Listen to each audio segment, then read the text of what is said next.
The next sacred cow is work hard. Because my poor dad, a school teacher, great guy, PhD, he always says, I'm a good, hard-working man. And my rich dad had a different point of view, and he had me read this book by Mark Twain. It was a story of how, I think it was Huckleberry Finn or somebody, got the other kids to paint the fence for him. He says, that's working hard. You want other people to work hard for you, and you want your money to work hard for you. That was his lesson. And a lot of people really, they can't wait till Friday because they hate their work so much, and they dread Sunday because they have to go back to work. With us, I would say most of us are working 24/7, but we're working differently. And I love my work. And it's challenging, there's problems and all that stuff, but I love it. So we work hard, but we don't work hard in the normal sense of working hard.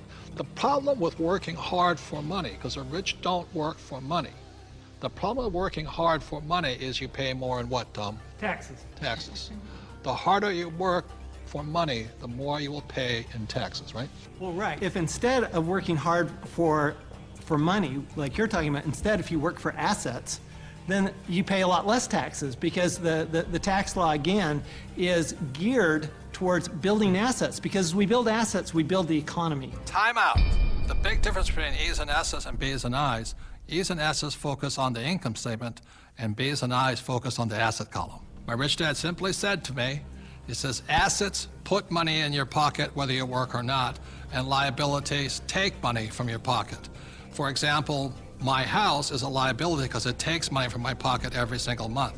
Yet my rental properties are assets because they put money in your pocket whether you work or not. One of the reasons so many people are struggling financially today is they're buying liabilities they think are assets. As we build assets, the economy grows, and the employees get benefits also, because now we have more jobs for more employees.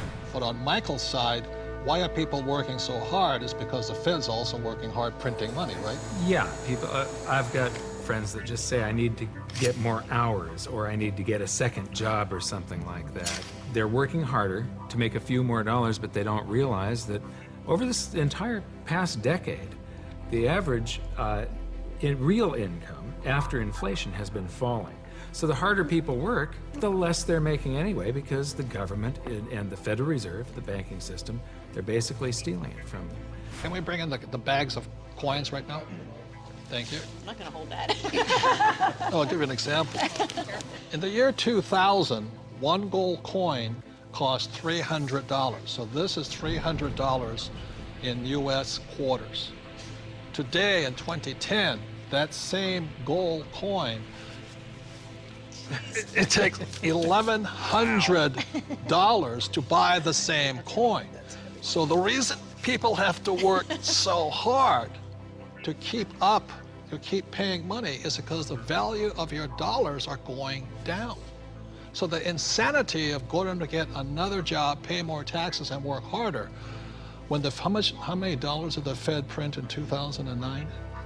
From August of 2008 through 2009, they created about 1.5 times more paper dollars than it took 200 previous years to print. So that's why people are working harder, because your money is worth less. And it isn't the coin that changed. People don't understand that it isn't this price going up, it's the value of the dollar falling. It's the currency that's changing. The can of soup in the grocery store, that can of Campbell's soup, it's the same can with the same contents from back in 1950 when it was 15 cents to today where it's $1.95 or whatever it is. So that's why the rules have changed. In 1971, the US dollar stopped being money and it became a currency, it became debt. It became an IOU from the federal government. And the thing is, they can print as much as they like of it. And the more they print, the harder you have to work. It all takes place in your head. Take this glass here. In this case, the glass here is context. It holds the content, in this case, the water. E's and S's have a different context than B's and I's. Having a different context, E's and S's attract the sacred cows like go to school, work hard, live below your means. B's and I's, having a different context entirely, attracts a different type of content, different type of information, different type of education. Money is created out of your head. If you're a true B and I, you're not concerned is because just like the Fed, we can print our own money.